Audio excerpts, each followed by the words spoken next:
Educar en derechos humanos, entre la norma y la realidad. Bienvenidos al podcast, el cual es un espacio de reflexión. Hoy vamos a analizar la educación en derechos humanos en Colombia, desde una mirada crítica. Y quiero comenzar con una pregunta clave. ¿Cómo se aplican realmente los derechos humanos en la educación? Esa es la gran pregunta, Luisa. En teoría, los derechos humanos se aplican en la escuela a través de políticas, leyes y lineamientos curriculares. Por ejemplo, la Ley 1620 del 2013 y el Decreto 1965 también del 2013.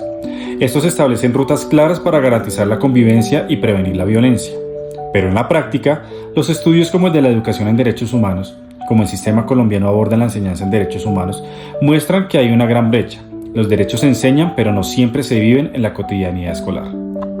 Exacto, y eso conecta con algo muy fuerte que plantean las pedagogías críticas, como el módulo de Derechos Humanos y Pedagogías Críticas de Legislación Educativa. Los derechos humanos no son contenidos, son prácticas, es decir, que se aplican cuando hay participación, diálogo, respeto, no solo cuando se memorizan. Allí me surge la segunda pregunta. ¿Cuál es la función de la legislación educativa para la enseñanza en derechos humanos? Bueno, la legislación cumple una función fundamental, establecer el marco de garantía. Por ejemplo, el artículo 67 de la Constitución Política de Colombia de 1991 reconoce la educación como un derecho fundamental y un servicio público.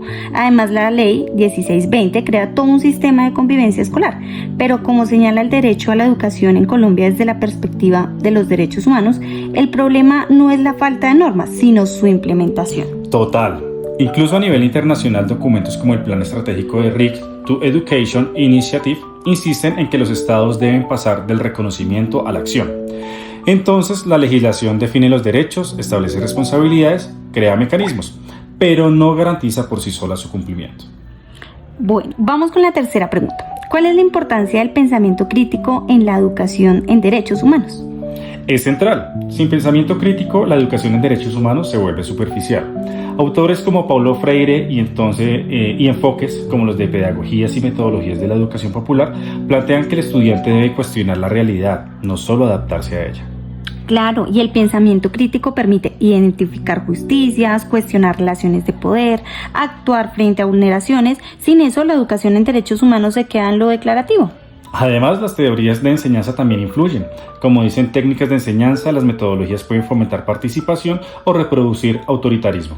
Ahora, la cuarta pregunta. ¿Cuáles son los principales problemas socioeducativos?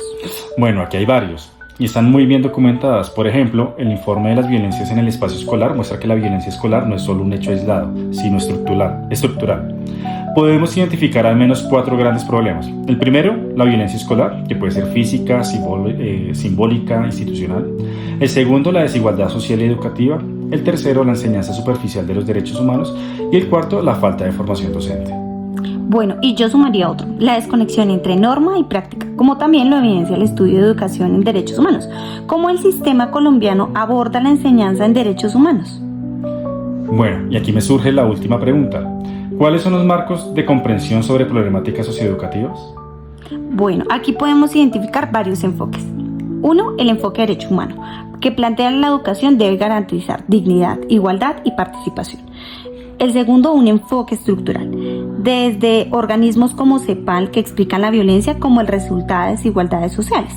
El tercero, un enfoque pedagógico crítico, inspirado en Paulo Freire, que busca la transformación de la realidad. Y un cuarto, que es un enfoque normativo basado en leyes como la Ley 1620 y el Decreto 1965. Un quinto, como un enfoque internacional, como el de UNESCO, que vincula la convivencia con calidad educativa. Bueno, y todos esos enfoques coinciden en algo fundamental. La educación es neutral, puede reproducir desigualdades o transformarlas. Para cerrar, me gustaría dejar una idea clave. El derecho a la educación no garantiza en la ley, se garantiza en el aula.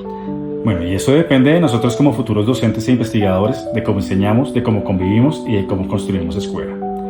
Gracias por acompañarnos en este análisis. La invitación es clara: pasar del discurso a la acción y construir una educación verdaderamente basada en los derechos humanos.